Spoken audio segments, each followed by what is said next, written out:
Hello everyone, it's Jamarl Thomas. Welcome to the Progressive Soapbox. I hope everybody's doing okay today. Somebody says I'm vanishing. Alright, let's expand this a little bit. Maybe not expand it that way. Let's expand it this way. Alright. Yeah guys, I hope everybody's doing okay. So let me check my volume before we kick this show off. Guys, first, I want to thank everyone for your support of the content. You guys at this point are the reason why this content can keep ticking along. As you know, YouTube has demonetized this channel. I've reapplied. I'm waiting for the heads up on whether or not they're going to remonetize the channel. So whether they do or not, you guys are the reason why I can keep doing what I'm doing. And I just want to thank you. I appreciate it. That's the first point. Second point, I've introduced power chats. Now, power chats are kind of like super chats, but more potent because they are larger in life. A super chat only gives you the little side for the chats themselves. I'm going to give you a little something else. So if you send a Streamlabs, essentially, if you see below, you can support either through Patreon or you can support Intermediate through Streamlabs. In the link at the bottom, you click on the link in the description box. It's kind of like super chat, but it's going to give you the power chat. PayPal, I can't see it, but thank you. But you can donate through the show through Streamlabs. Now, if you donate through Streamlabs, a little Vulcan is going to come up and it's going to thank you. It may be a Vulcan, but it's going to be some Star Trek thing that comes up and thanks you for your donation to the show. But I would also introduce a power chat. Now, people who've given up to this point, come on. All right. Now, people have given up to this point in the power chat. So let's go through the power chat now so you can see some of the ones that have been so far. And yeah, this is a show fundraiser, so it is what it is. So currently we have JT. Yo, JT, just testing this shizzle. It works, yeah. There's a power chat. Here's another one. Hi, Jamal. This is Lance Fallen, also known as I'ma Keep Walking, aka Freelancer. He sent this off hours, but still I see it whether it's off hours or on hours. Can't be racist, can't be sexist, can't be belittling, mean, attacking, but everything else I'm going to show as is. Now, in addition to this, I have a t-shirt contest where you get to choose the t-shirt. Now, you can choose choice 1, 2, 3, 4, or you can add your own custom one. So far, there's been one custom by Wes that I'm going to show. This is what Wes wants. YouTube gave my earnings for the month to Progressive Voice. That's both. That's a power chat and the choice. But all choices are power chats. So you could say choice 1, 2, 3, 4, 5. Now, 1, 2, 3, 4. Now, choice 1, Progressive Voice abuses me, help. Choice 2, don't tell Progressive Voice where I am. Choice 3, Progressive Voice roofed me and had me chained in his mom's basement in a device that forced me to watch TYT and fed me butterscotch fatback. Or choice 4, I was abducted by aliens and saw Progressive Voice on the ship. Now, all of this is in good fun.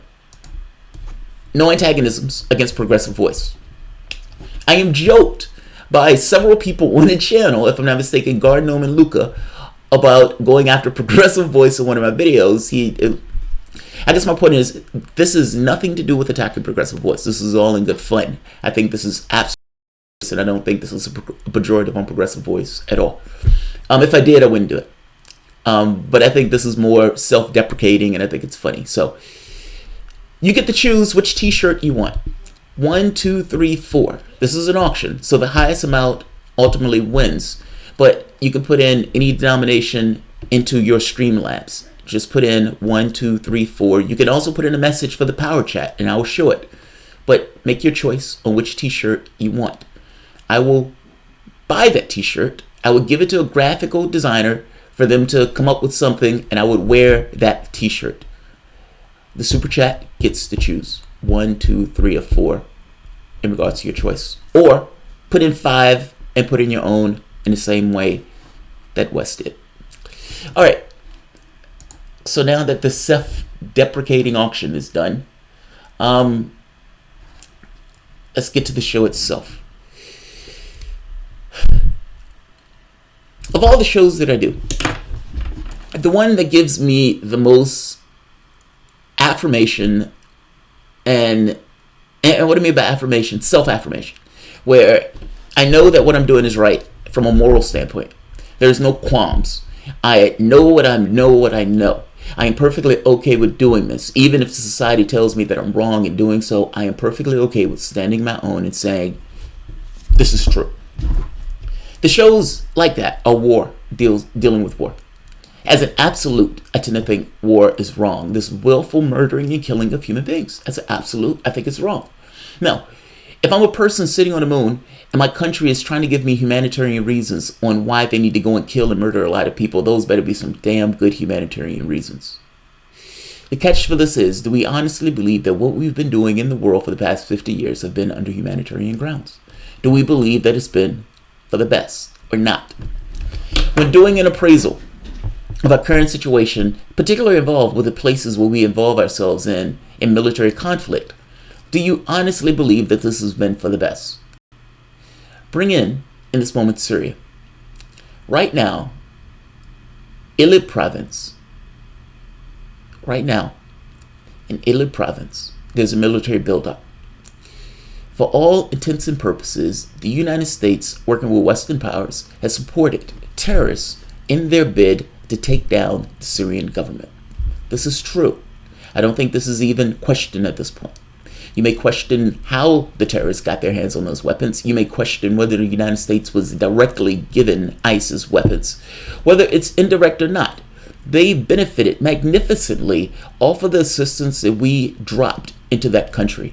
And we were less picky about who was going to take down the Syrian government, just like we were less picky about who took down the Libyan government. Or for that matter, the Iraqi government. We took down the Iraqi government, but the people who were left behind the scenes afterwards were terrorists. And those terrorists, in hellish conditions that we left behind from our war mongering, tried to take down the Syrian government with our assistance in many respects. Right now, Bashar al-Assad, with the help of the Russian government and the Iranian government, I would argue even on the side of the angels in this case, in a weird Orwellian way, just based on the forces in the situation, have pushed the terrorists to one stronghold in Idlib. This is the last stand of the terrorists. In the last stand of the terrorists, with Bashar al-Assad, with Iran, pushing, and with Russia, pushing to end this conflict by destroying the last stand of the terrorists, guess whose side the United States is on? You already know. It is understood, even by the UN, low estimate of 10,000 terrorists in that part of the globe, in that little area. Or even if you go by Russians' estimates of several hundred, or like 100,000, whatever that number is. There is a last bastion of terrorists in Idlib. It is understood as such. There's no questioning in this. This is understood as reality. We may question the amount, but it's understood that the last bastion of terrorists is in Idlib. Russian forces have started pounding this area because it's a prelim to an attack. The UN has come out saying, look, there are also human beings in there, in addition to terrorists. Terrorists are human beings, but they're also regular people. That is true.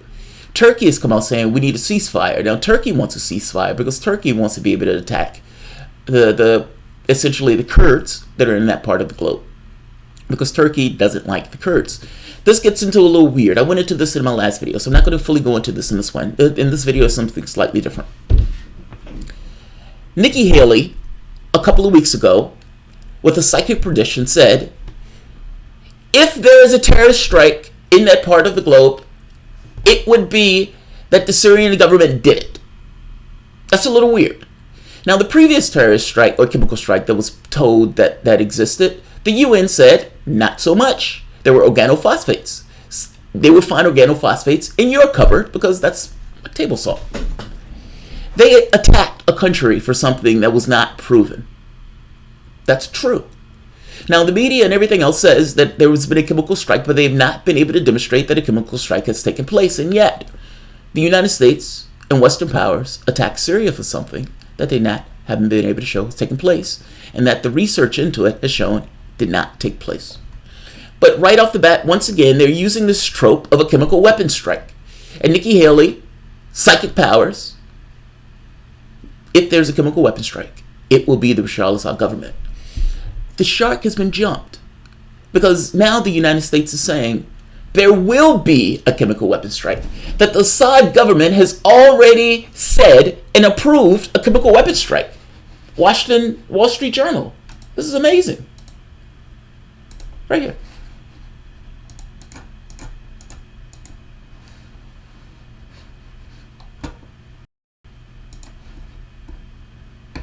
United States says Syria plans gas attack into rebel stronghold. President Bashar al-Assad of Syria has approved the use of chlorine gas in an offensive against his country's last major rebel stronghold, U.S. officials said, raising the prospect of another retaliatory U.S. military strike as thousands try to escape what could be a decisive battle in the 7-year-old war. That's amazing! Now, the UN comes out, and the UN's point was that the rebels and the government itself have access to chlorine, so if there's a chemical weapons strike, it could go from either side. But think about this logically for the moment. Think about it logically. If the UN comes out and says that both sides is chlorine, okay. Syria is a country, I would imagine, as any country, they have stockpiles of all sorts of stuff. So that's what they say. But think about it logically.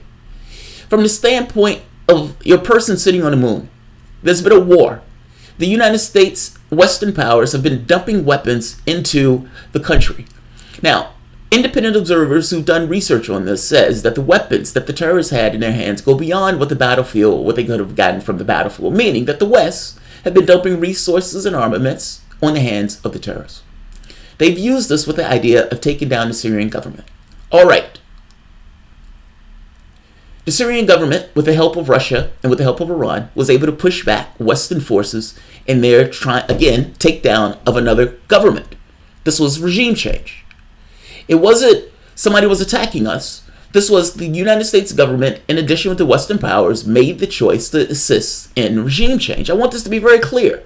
If this had taken place during the Reagan administration, this would have been a scandal. But in 2018, for whatever reason, this is not a scandal. This is just normal understanding of American imperialism. Those forces were able to beat back the terrorists. And in beating back the terrorists, they beat back the terrorists to one province called Idlib.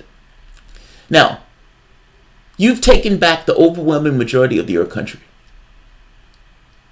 Are you going to, at this moment, after taking back the overwhelming majority of your country, start using chemical weapons?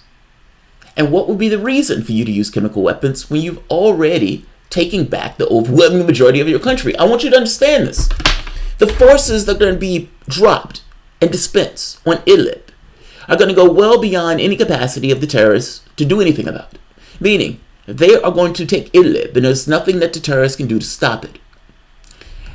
What reasoning, what rationale, what operational basis would Bashar al-Assad have for using chemical weapons in this?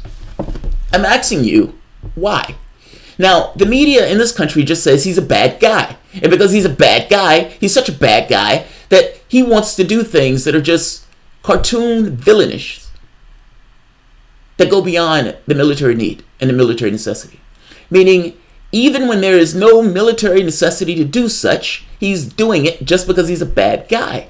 That's what the media wants to get across to you, and I say that's nonsense. Now, on the second point, Russia has come out saying that the United States is working with the terrorists to plan a chemical weapons strike. Whether we're working with the terrorists or not to plan a chemical weapons strike, the moment that Nikki Haley says, hey, if there's a chemical weapons strike, wink, wink, it would be Bashar al-Assad. Wink, wink. And we, as the United States and Western powers, would take any chemical weapons strike as being an attack by Bashar al-Assad. Wink, wink. Now, whether that chemical weapons strike is indeed being shipped through Turkey, whether that's indeed weapons that the terrorists have their hands on, it is clear that the impetus here would be for the terrorists. Because the only hand of God that the terrorists have at their disposal is if Western powers get involved. Otherwise, they will lose.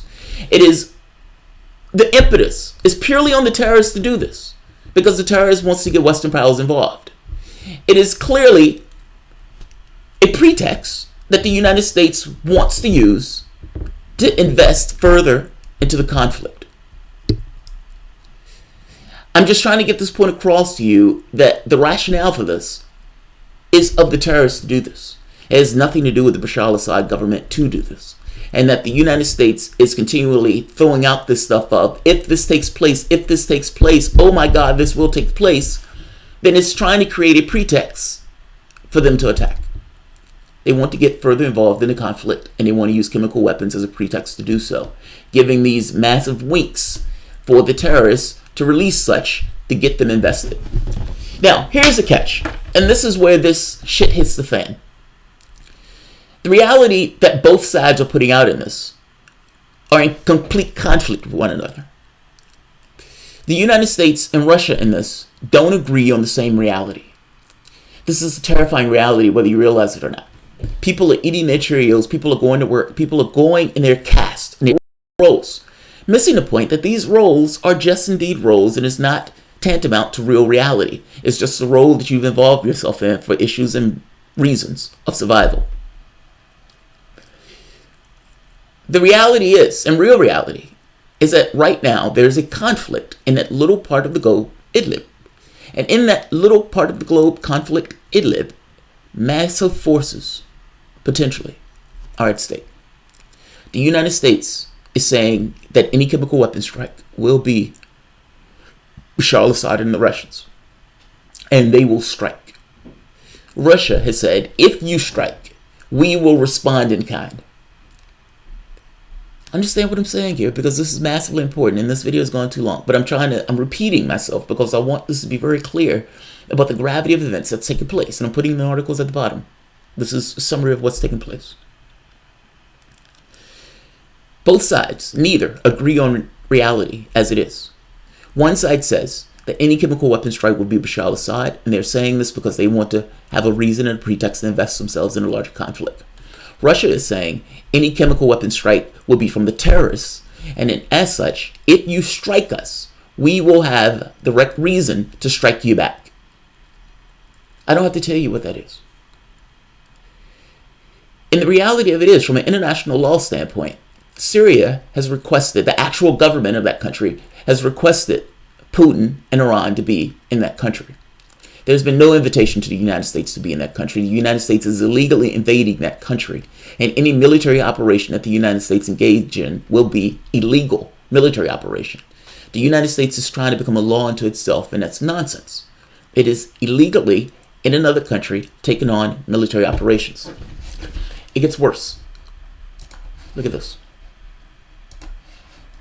The U.S. Marines launch live air assault in Syria desert in a strong message to Russia. Now, understand here. We're in that country illegally. We're not supposed to be there. We have no just cause to be in Syria if Syria doesn't want us in Syria. Whatever bit of land that we carve out and we militarily take action in, we're doing so illegally. I want that to be very clear because that is absolutely and completely true. Russia says U.S. plans to strike Damascus and it pledges a military response. This is not me saying it. This is them saying it. This is Reuters. And in this case, it's Fox News, but this is not one of those cases, these fudgy cases of Fox News, is where they're lying. U.S. State Department warns that they will respond to any chemical strike in Damascus. I don't have to tell you what this means. A, they don't agree on reality as it is. And B, both sides have pledged a military response. I don't have to tell you what this means. All of this is taking place in Idlib province. The United States has jumped the shark. It is involved in a conflict that is lost. The question is the United States going to be willing to start a third world war over Idlib? This is brinksmanship on a grand scale. This is what's taking place right now. in Idlib province, thousands of miles away. Idlib is not on the border of North Carolina. There is nothing in Idlib, meaning the Syrian government is not trying to attack the United States. We are illegally, by our own laws, by international laws, in another country. And we're going to start a war illegally in that country. So, the article's at the bottom for you to see for yourself. But this is the reality of things. This is the reality of things. All right, let's see who's here. Chlorine gas is literally the hobo version of chemical warfare, Judd Hurst. It is, but it's still chemical warfare. Look, the truth of it is, the New York Times has run stories showing that the terrorist has these weapons. Turkey, in some respects, has been allowing terrorists to flow into the country itself because Turkey is against the Kurds. The United States is in association with the Kurds or helping the Kurds, so you can understand that this is putting us at odds with Turkey. By the same token, weapons from the United States and resources from the United States and the UK have landed in the hands of terrorists who have tried to use that in order to take down the Bashar al-Assad government. Some of those weapons have been used to kill Russians. Pompeo himself has acknowledged that hundreds of Russians have died at the hands of the weapons that the United States has put into the hands of those terrorists. This is somewhat of a fuckfest. You have Israel, who's been helping the terrorists because it creates a buffer zone in the Golan Heights. There's areas that the Kurds have carved out that Turkey wants to create a military pretext in order to go in and attack using Al-Qaeda as a prerequisite. This again has been released. Turkey shut down the internet once this information was released. There's been a lot of fuckery in this small area. In the same way that events tumbled out of control from the standpoint of World War I am pointing out here that with all of these countries involved in this one small area of the globe, this is the opportunity for fuckery. That's all. It's a big deal. It's a very big deal.